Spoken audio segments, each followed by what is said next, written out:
Eric Schwab was 17 when he was arrested for the death of his best friend, Josh. I blame myself for everything. And I would have done anything to make it right. The two were always hanging out. They especially liked playing together on their high school basketball team. Josh was extremely gifted. He was much better than I was, but he always pushed me. He was just a fun-loving guy. He didn't care what people thought about him.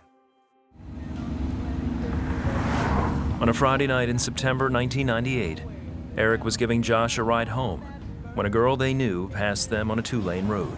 I remember Josh looking at me and goes, "Are you gonna let her do that to you?"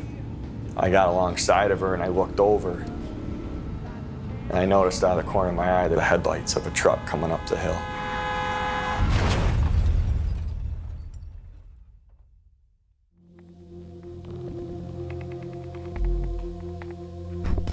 I looked over at Josh and I said, "Are you okay?" And he looks at me and goes, "Yeah, I'm gonna be fine." The next thing I know, I woke up in the ambulance. And at that point is when I started to pray, which I've never done before. Eric was taken to the hospital with a concussion and a number of cuts and bruises. Eric asked his nurse about Josh. She had tears in her eyes. I knew at that point he never made it. And I blamed God from probably maybe an hour and a half after the accident. Why me? Why now? You're supposed to be there to protect us. Eric also blamed himself and couldn't understand how anyone could forgive him. The first people to the hospital were his mom and his grandma. They came in there and they were crying.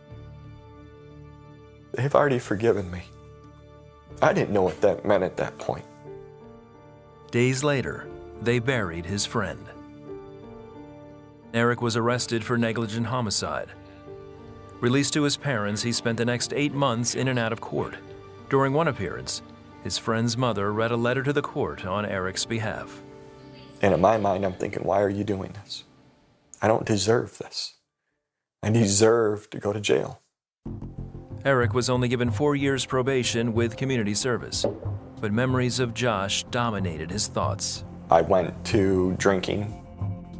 I went to smoking marijuana just to forget about all of it.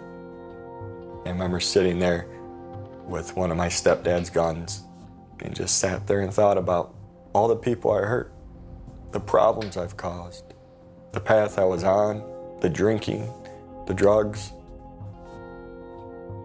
For what? I don't need to be here anymore.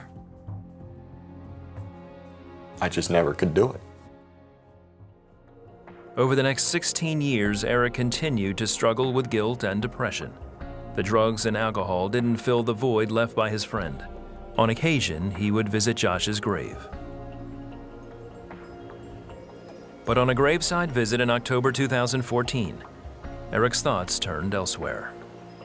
I just sat there and just started praying and just asking God if there's anything left for me to do here on this earth, just point me in the right direction. Eric started reading the Bible and going to church. As he did, he discovered an important truth. I found out that there was people in the Bible that weren't perfect, that did bad things. And Jesus forgave them. Eric asked for and accepted God's forgiveness. It was just such a surreal moment of I gave it all up, everything. And when I truly repented and I gave up everything, the drinking, the drugs, it was gone. Well, I know what that void is. The void was Jesus. The void was Christ. He also felt the weight of Josh's death was finally lifted. There was a sense of hope. Others have forgiven me for what I've done already that I didn't know. Everything changed. The way I thought, the way I felt, the way I started to see things, just clear. In 2015, Eric married Michelle, and today they have a beautiful daughter. He's thankful for the freedom of forgiveness he now has through Jesus Christ. It's a feeling of just peace, to know that He's our Savior and to wake up every morning with forgiveness from Jesus and thank Him every day for that forgiveness. That's all you need.